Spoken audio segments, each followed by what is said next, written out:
Remember, it's normal to feel a bit afraid of the stock market's unpredictability, but with patience, learning, and a smart approach, you can navigate it more confidently. Just like learning to ride a bike, it might be wobbly at first, but with practice, you'll get better at it. It's good to check on your investments, but doing it too often can make you worry about the normal ups and downs.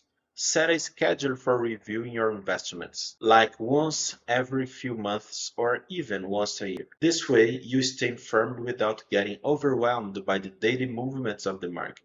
Everyone is different. Some people are okay with big swings in their investments, while others prefer more stability. Knowing how much risk you're comfortable with can help you choose the right investments.